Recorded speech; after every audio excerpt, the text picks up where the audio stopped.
So Jennifer, you're back home today. You're with your family. How are you feeling? I'm still pretty shaken. I was pretty scared. I was scared if I've ever been. Yeah. And when we talked to the deputy today, he said that he couldn't see you, but all he could do is hear you banging on the window asking for help. Knowing that that help came, like, he was an off-duty deputy at that, knowing that he was there in that nick of time. How are you feeling about that? I told my husband, I looked at or not my husband, my mom, that I looked at the 911 call when I called, and it took him 5 minutes to get there. It's pretty crazy that I was on the phone with 911, and that's how long it took. But I'm really honestly very grateful that he came off duty. I didn't know that he wasn't working, and didn't find that out until I read the article in Columbus paper this morning. So. But yeah, I was trying to find anything and everything I could to break the back window, because the front was already flooded and the water was coming to the back already. And I had my Stanley Cup in the car with me, which I lost, by the way. Oh man. Was it a pink one? Yes. Oh no. I was pretty upset about that too, but my mom said, you can get another one. And I was like, I don't want another one. I want that one. But yeah, I tried to take it and try to break the glass, and I couldn't get it open. But yeah, I was screaming pretty loud. I remember being very, very, very scared. And talk about, just take me back to that very moment. I started doing DoorDash to make a little extra money. Both my kids' birthdays are relatively close together. And so I told my husband I wanted to kind of make some extra money to have for them to have their birthday parties, because they're getting older and they're wanting to have their friends there and stuff. So, and the older they get, the more expensive everything becomes. So my youngest one, he's turning 5 next Monday, and he wanted to have his birthday party at this bounce place in North Vernon, so that's why I was trying to save the money for. So I had went to Cracker Barrel, and I had picked up this order, and I had pulled up the directions on my phone just like I had when I started. I've only been doing it for like 2 weeks, and it took me out in the middle of God's country.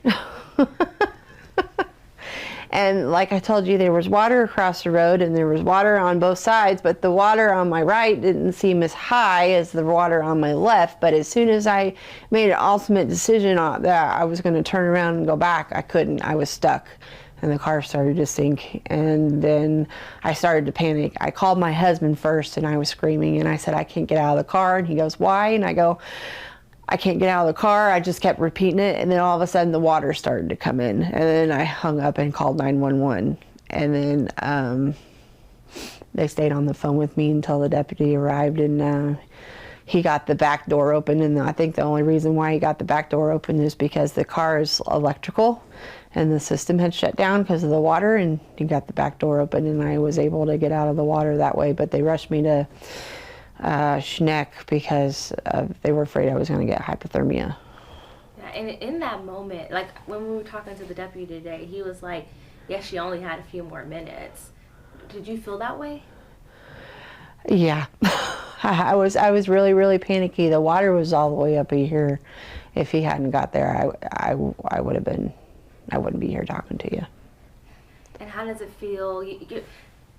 Is your son going to have the bounce house birthday party? Yeah, he will. I might not. I don't know if I'll continue doing DoorDash or not.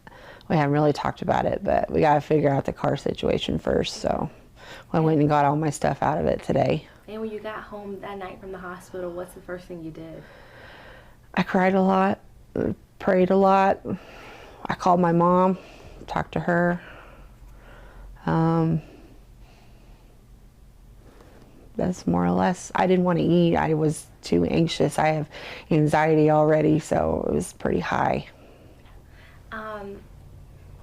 And did that give you any type of new perspective on things? I know that some people say that if they feel like they've been in a near-death experience, then like their whole perspective on life just changes.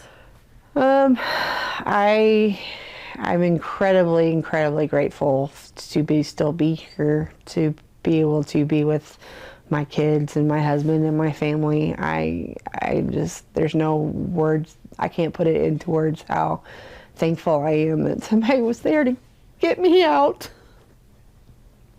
Because if there hadn't been, I wouldn't be here. You have no idea how scary that is. To be trapped in a car and nobody's there to get you out. And I just kept thinking to myself, what am I going to do? And then he was there.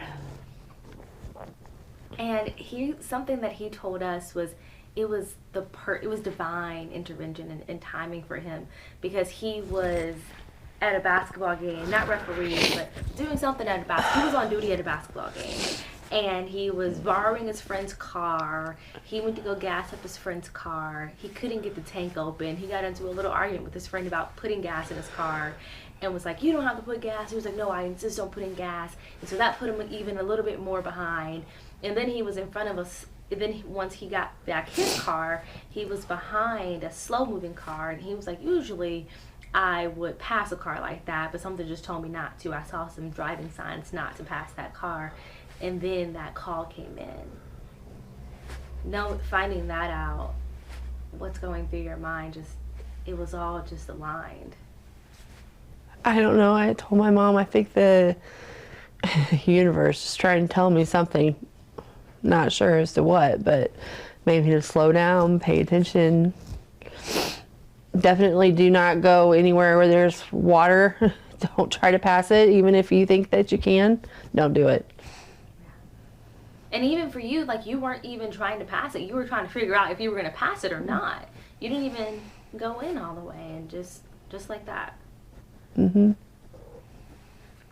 Do you have any message to the deputy? Is there anything you want to tell him? Thank you. I'm so incredibly grateful that I'm still here, and I get to celebrate my kids' birthdays with them, and that I get to spend that I'm still alive. Anything else I'm missing?